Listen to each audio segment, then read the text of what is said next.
सो अब इस वीडियो में हम लोग डिस्कस करेंगे relationship between reflexive relation and anti symmetric relation. Okay, तो सेम वही डायग्राम जो अभी तक बनाते हैं उसको एक बार डिजाइन कर लेते हैं, उसके बाद चेक करेंगे क्या ये डायग्राम वैलिड है या नहीं। तो ये क्या है, set of all reflexive relation, और इधर क्या है आपका set of all anti symmetric relation. इसको रीजन्स में कन्वर्ट कर लेते हैं 1, 2, 3 एंड 4। ओके, तो अब इसका मतलब ये है कि अब हमें ये चेक करना है कि ये डायग्राम वैलिड है कि नहीं। तो वो कैसे करेंगे, हम हर रीजन को का रिलेशन हम लिख देंगे। तो यहाँ हम जो एग्जांपल ले रहे हैं, यहाँ हम सिर्फ क्या करेंगे, 3 ही एलिमेंट को लेके हम देख रहे हैं। ओके, यहाँ टोटल नंबर ऑफ एलिमेंट्स कितने थे, फिर n नंबर ऑफ एलिमेंट पे चेक करेंगे। तो सबसे पहले क्या लिखते हैं, सबसे पहले जो कॉमन पार्ट है उसको लिखते हैं। Let's suppose this is R3, बाकी R1 R2 बाद में लिखते हैं। R3 का मतलब क्या है, इस रीजन का मतलब है कि वो सारे रिलेशन जो कि रिफ्लेक्सिव भी हों और साथ ही साथ एंटी सिमेट्रिक भी हों। तो रिफ्लेक्सिव होने के लिए अगर देखें हमारे पास एक सेट है जिसमें 3 एलिमेंट है, तो उसमें क्या होंगे, सारे डायगोनल एलिमेंट। तो पहले इसको लिख लेते हैं 1, 1, 2, 2 एंड 3, 3। ये हो गया। अब इसको एंटी सिमेट्रिक भी चेक करेंगे, क्या ये एंटी सिमेट्रिक है। यस, एंटी सिमेट्रिक में डायगोनल एलिमेंट अलाउड है। तो हमें एक अगर रिलेशन मिल गया, इसका मतलब हमें कॉमन पार्ट मिल गया, तो हम ये कह सकते हैं कि इसका मतलब जो थर्ड रीजन है वो आपका वैलिड हो गया। देखो, रिफ्लेक्सिव रिलेशन बेसिकली क्या होता है, कोई भी आपका सेट गिवन है, इससे corresponding Cartesian product find out करेंगे, उसमें जो भी डायगोनल एलिमेंट होंगे उसको इस रिलेशन में लिख देंगे, सारे डायगोनल एलिमेंट। तो यहाँ नंबर ऑफ एलिमेंट 3 है, तो डायगोनल एलिमेंट भी 3 आएंगे, तो ये क्या हो गया आपका रिफ्लेक्सिव। और यही सेम रिलेशन अगर देखेंगे तो ये एंटी सिमेट्रिक भी है। ओके, अब देखते हैं R2। R2 का मतलब क्या है, यहाँ पे set of all relation which are reflexive but not antisymmetric. तो अगर रिफ्लेक्सिव की बात करेंगे तो सारे एलिमेंट आ ही जाएंगे डायगोनल, 1, 1, सॉरी दिस 2, 2 एंड 3, 3। ये तो हो गए आपके रिफ्लेक्सिव रिलेशन। तो क्या हम इसको एंटी सिमेट्रिक कह सकते हैं? नहीं, मतलब इसको एंटी सिमेट्रिक भी कह सकते हैं, लेकिन हमें क्या कैलकुलेट करना है, ये रीजन नंबर 2, वो सारे रिलेशन जो कि आपका रिफ्लेक्सिव हो बट एंटी सिमेट्रिक ना हो। तो एंटी सिमेट्रिक ना होने के लिए सिंपली क्या करेंगे, 1, 2, 2, 1 एक सिमेट्रिक पेयर डाल देंगे और उससे ये बदल जाएगा, और ये हो जाएगा कि ये आपका क्या है, वो एंटी सिमेट्रिक नहीं होगा। क्योंकि कहीं भी अगर आपको सिमेट्रिक पेयर मिल गया तो ऑब्वियस सी बात है वो एंटी सिमेट्रिक नहीं होगा। लेकिन क्या हम इसको कह सकते हैं कि ये आपका रिफ्लेक्सिव है? ये रिफ्लेक्सिव का क्राइटेरिया सिर्फ क्या है आपका, कि सारे डायगोनल एलिमेंट प्रेजेंट होने चाहिए, उसके अलावा सारे एलिमेंट आ सकते हैं। ओके, तो ये हो गया R2। अब देखते हैं R1। R1 का मतलब क्या हुआ, सिंपली R1 का मतलब ये है कि set of all relation which is neither reflexive nor anti symmetric. तो यहाँ अगर हम सिर्फ ये लिख देते हैं 1, 2 एंड 2, 1। लेट्स सपोज अगर हमने ये लिख दिया, तो 1, 2, 2, 1 इस सिमेट्रिक पेयर की वजह से ये एंटी सिमेट्रिक नहीं होगा, और रिफ्लेक्सिव क्यों नहीं होगा, क्योंकि यहाँ डायगोनल एलिमेंट नहीं है, सारे डायगोनल एलिमेंट नहीं है। तो इसका मतलब रीजन 1 भी वैलिड हो गया। अब यहाँ देखते हैं R4। R4 का मतलब क्या हो गया, set of all anti symmetric but not reflexive. तो कोई भी एक एलिमेंट ले लो, 1, 2। क्या ये आपका रिफ्लेक्सिव है? नहीं, क्योंकि रिफ्लेक्सिव में सारे डायगोनल एलिमेंट होने चाहिए, एक भी नहीं है। और क्या ये कह सकते हैं कि ये आपका एंटी सिमेट्रिक है? यस, ये एंटी सिमेट्रिक है। अब तो हमें पता चल गया कि इस पर्टिकुलर डायग्राम को हमने डिजाइन किया, उसके बाद हमने सारे रिलेशन शो कर दिए। एटलीस्ट कोई एक एग्जांपल मिल गया, तो इसका मतलब ये आपका डायग्राम वैलिड है, क्योंकि हमने इसको वेरीफाई कर लिया।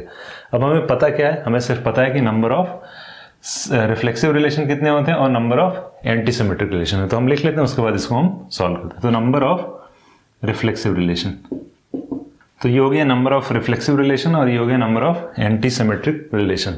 अब हमें ये दो चीज़ें पता है, तो अगर हम कॉमन पार्ट फाइंड आउट कर लें तो बाकी इस रीजन को भी, इस रीजन को भी, इस रीजन को भी हम फाइंड आउट कर लेते हैं। तो कॉमन पार्ट का मतलब क्या है कि वो सारे रिलेशन हमें फाइंड आउट करने हैं जो रिफ्लेक्सिव और एंटी सिमेट्रिक दोनों हो। तो अब हम देखते हैं, अब यहाँ हम सेट ले लेते हैं A which is equals to 1, 2, 3 and so on. Total n number of element है, तो इसके corresponding A cross A calculate कर लेंगे। तो A क्रॉस A में सारे जो है पेयर्स, जो इस सेट के से करस्पॉन्डिंग जो भी कार्टेशियन प्रोडक्ट होता है, कैसे कैलकुलेट करते हैं ये ऑलरेडी पता है आपको।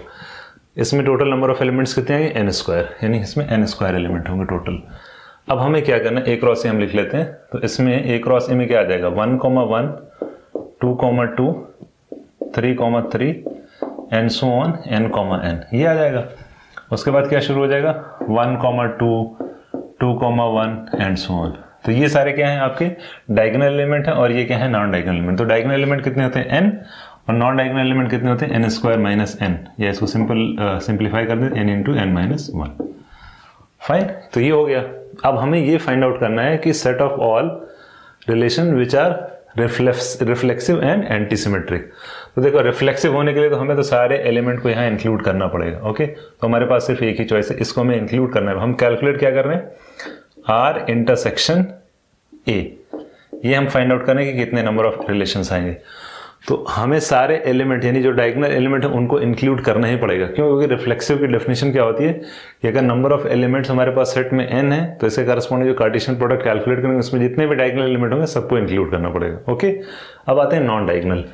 तो नॉन डायगोनल में हम सारे ही इंक्लूड कर सकते हैं, क्योंकि देखो रिफ्लेक्सिव में क्राइटेरिया ये होता है सिर्फ डायगोनल एलिमेंट, बाकी सारे इंक्लूड कर सकते हैं। ओके, लेकिन हमें ये कैलकुलेट क्या करना है, कॉमन पार्ट। तो हमें ये भी फाइंड आउट करना पड़ेगा कि क्या ये एंटीसिमेट्रिक हो सकता है कि नहीं।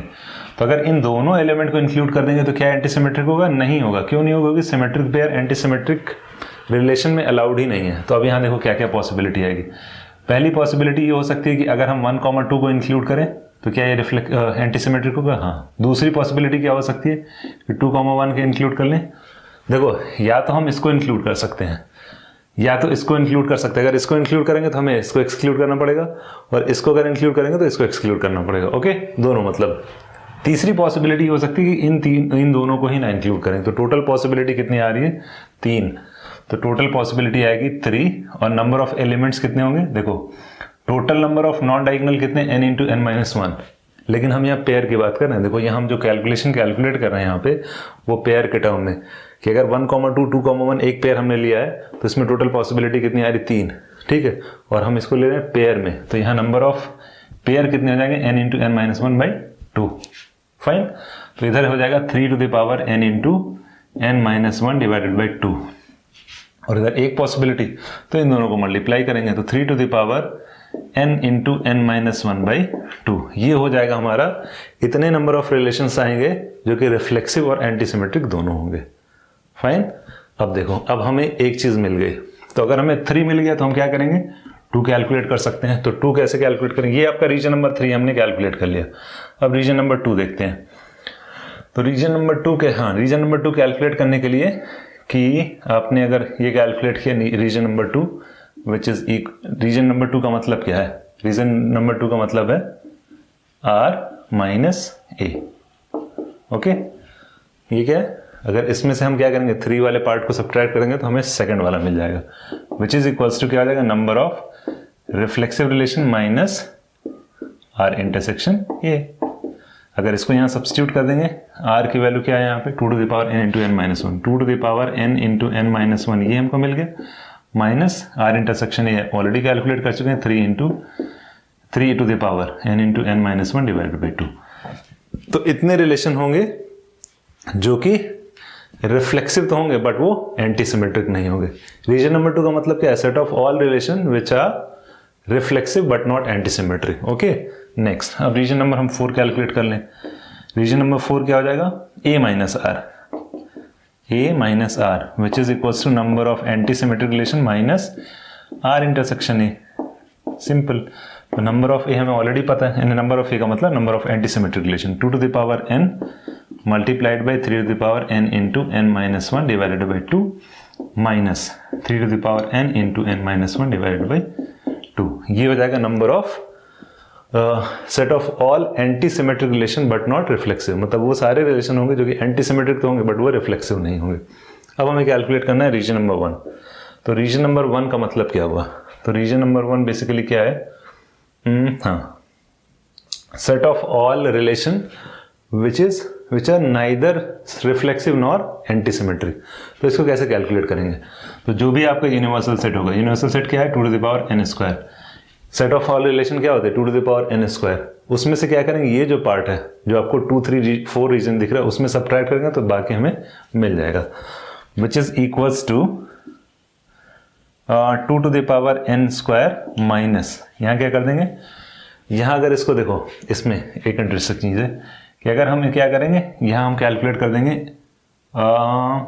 r union a। ओके, देखो r यूनियन a क्या है? यही सर्किल 2 3 4। ये अगर हमें पता चल गया तो इस पूरे बड़े वाले डायग्राम यानी जो बड़ा जो है रेक्टेंगल है उसमें से सब्ट्रैक्ट करेंगे तो हमें ये वाला रीजन मिल जाएगा। तो आर यूनियन ए का मतलब क्या हुआ यहाँ पे, आर यूनियन ए अगर हम कैलकुलेट करेंगे तो क्या आ रहा है 2 3 4, यही रीजन चाहिए। लेकिन आर यूनियन ए का मतलब क्या हुआ, अगर देखेंगे तो इसमें आ रहा है 2 3 एक तरफ आ रहा है और 3 4 दूसरी तरफ आ रहा है। तो आर यूनियन ए का मतलब यहाँ डायरेक्टली लिख दे रहे हैं, यहाँ आर यूनियन ए, यही सेम चीज़ यहाँ सब्स्टिट्यूट कर रहे हैं। तो ये क्या आ जाएगा, number of reflexive relation plus number of antisymmetric relation minus A R intersection A, ये हमें करना पड़ेगा आर इंटरसेक्शन। क्यों, देखो अगर हम इसका यूनियन कैलकुलेट करेंगे आर यूनियन ए, तो आर में 2 3 दोनों आ रहा है, ए में 3 4 आ रहा है, बट हमें 2 3 4 चाहिए। तो जब हम इसका यूनियन कैलकुलेट करेंगे तो हमें 2 3 4 चाहिए, लेकिन जब हम यूनियन कैलकुलेट करें तो इधर से 2 वाले यानी नंबर ऑफ रिफ्लेक्सिव रिलेशन में भी आ रहा है 2 3, और इधर से जब कैलकुलेट करें तो 3 4 भी आ रहा है, लेकिन हमें चाहिए क्या 2 3 4। तो इसलिए number of reflexive relation plus number of antisymmetric relation, number of reflexive relation number of antisymmetric minus R intersection A, ये कैलकुलेट करेंगे तो हमारा एक जो 3 है ये यहाँ से एलिमिनेट हो जाएगा, तो 2 3 4 मिल जाएगा। तो यहाँ वैल्यू सब्स्टिट्यूट कर लेंगे, तो नंबर ऑफ रिफ्लेक्सिव रिलेशन हमें पता है, इसकी वैल्यू यहाँ सब्स्टिट्यूट कर लो और ए वाली वैल्यू यहाँ सब्स्टिट्यूट कर लो, और minus R intersection A already पता है, तो इस तरीके से हम कैलकुलेट कर लेंगे। तो इसमें क्या हो गया, रीजन नंबर 1 एक बार रिपीट कर दें, region number 1 set of all relation which are neither reflexive nor antisymmetric. Region number 2 set of all relation which are reflexive but not antisymmetric. Region number 4 set of all antisymmetric relation but not reflexive. और third reason क्या बता रहा है, set of all relation which are reflexive and antisymmetric. Okay, तो ये थी relationship जिसमें आपका रीजन नंबर 3 का फॉर्मूला ये है, 2 का आपका फॉर्मूला ये आ रहा है, 4 का ये आ रहा है और 1 का फॉर्मूला यही है। आप इसको सब्स्टिट्यूट करेंगे एन के फॉर्म में आपको एक फॉर्मूला मिल जाएगा। तो ये था आपका relationship between reflexive relation and antisymmetric relation.